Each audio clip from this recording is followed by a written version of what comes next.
no estaría completo el corte de caja sin el cristalazo de Rafael Cardona sobre la muerte de Mario Vargas Llosa, y más que sobre la muerte, eso ya está dicho todo. Murió de 89 años, murió en Lima, rodeado de su familia, en fin, hubo una recomposición familiar después de los devaneos que sostuvo en sus años de galanura, donde, le digo, dejaba la literatura, dejaba la editorial y se iba a las páginas de Lola y las llenaba de chismes, en fin, como sea. Rafael Cardona, ¿cómo te va? Bienvenido. Háblanos de Vargas Llosa. ¿Qué tal, Pepe? Mucho gusto en saludarlos. Muy buenas noches. Pues mira, Pepe, yo tuve la fortuna de conocer muy bien a Mario Vargas Llosa y por esa razón me gustaría mucho comentar algo que lo englobaría en los motivos de la fama.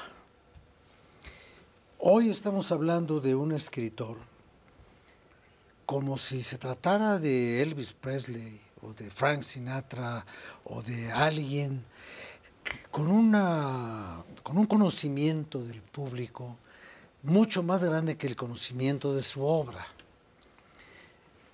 Fíjate, el señor Vargas Llosa escribió 23 novelas, 29 ensayos, que cada ensayo, por ejemplo, el de Madame Bovary, que se llama La orgía perpetua, es un ensayo de 300 páginas.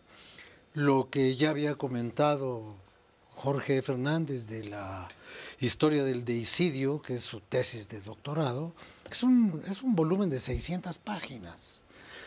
Y tiene una película, escribió una película muy interesante, escribió 8 obras de teatro, y sin embargo se le va a recordar toda su vida, por lo menos en México, por una frase bastante ñoña, una frase que ni es cierta, ni definía la realidad de este país, y solamente escandalizó en su momento a los que habían organizado ese gran seminario que promovió Octavio Paz, que se enfureció con Vargas Llosa. Y se enfureció porque lo que Octavio quería era quedar bien con Emilio Azcárraga, y Emilio Azcárraga quería quedar bien con el gobierno. Por eso hicieron todo ese gran desfile de intelectuales, siguiendo aquel ejemplo de los intelectuales de Redilas, ¿no?, que iban con Echeverría a pasear a Argentina y a donde los llevaran. Pero es una pena que la frase de la dictadura perfecta lo va a perseguir toda su vida. No porque sea una frase revolucionaria ni una frase subversiva. A mí me pareció siempre, y se lo dije, tuve la oportunidad de hablar con él de esto, me pareció una frase equívoca, porque México en aquel tiempo no era ni lo uno ni lo otro. Sobre todo, cuando estaban en este continente, todavía estaban vivas los rescoldos del franquismo, que eso sí era una dictadura. Estaba Stroessner en el Paraguay, veníamos ya muy de cerca con lo que había pasado en Nicaragua y los Somoza, habíamos visto las dictaduras de Guatemala y estaba ahí el señor Fidel Castro a la vuelta de la esquina, ¿no? Esas sí son dictaduras, porque toda dictadura no es un problema democrático, es un problema de libertades personales que están conculcadas en las dictaduras. Entonces, me parece muy, muy triste que se hable de Vargas Llosa por la dictadura perfecta, como se habla de la oreja de Van Gogh, o la cojera de Toulouse-Lautrec, o su enanismo, o el accidente de Frida Kahlo.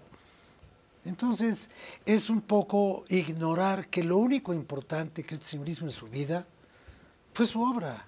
Todo lo demás no tiene ninguna importancia.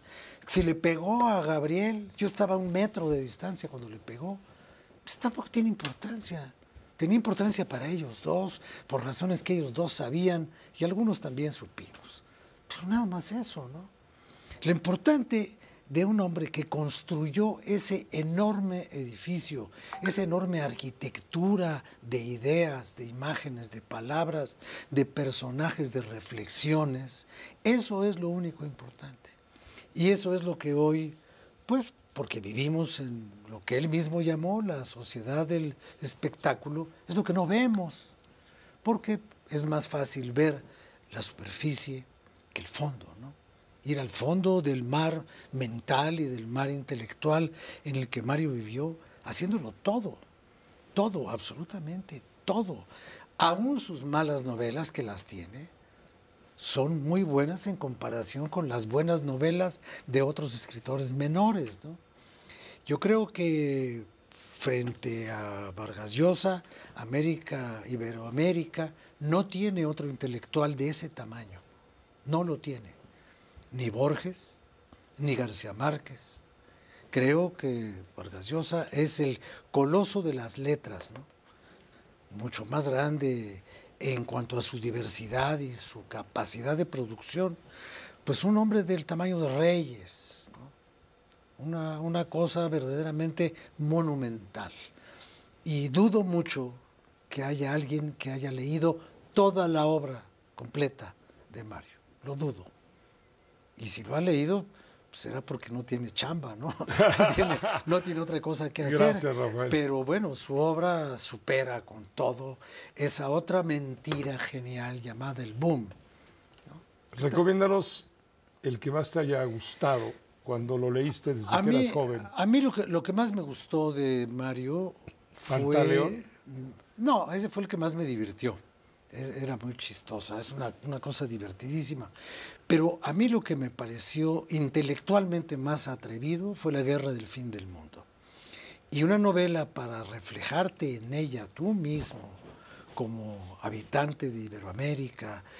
Sobre todo, yo tenía mucha cercanía con Mario porque mi abuela era peruana y siempre jugábamos con eso, ¿no? Pero La conversación en la catedral es un monumento a la literatura. Es algo impresionante, que muchas cosas de las que ahí se dicen se pueden decir del México de hoy, ¿no? Toda esta tristeza profunda que te produce el subdesarrollo y la miseria política. Gracias, Rafael. Por ahí va la cosa. Gracias, Rafael Cardona. Gracias. Buenas noches. Nos permite una pausa muy breve. ¿Por qué no recordamos el WhatsApp? Sí, claro que sí, Pepe. Hay que enviarlo a través de nuestra línea habilitada para tal fin, para recibir sus comentarios breves, respetuosos, con nombre y apellido, el 55 48 48 03 94.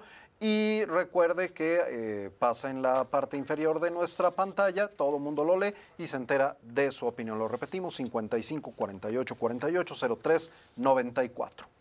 Hay una anécdota, dices, gracias, Oscar. Hay una anécdota de García Márquez. Ah, sí, de Vargas Llosa. Le pasó lo que a Rafael Cardona, que lo confunden con Brad Pitt. Con Brad Pitt. Entonces, algo parecido le ocurrió a Vargas Llosa. Lo ponemos.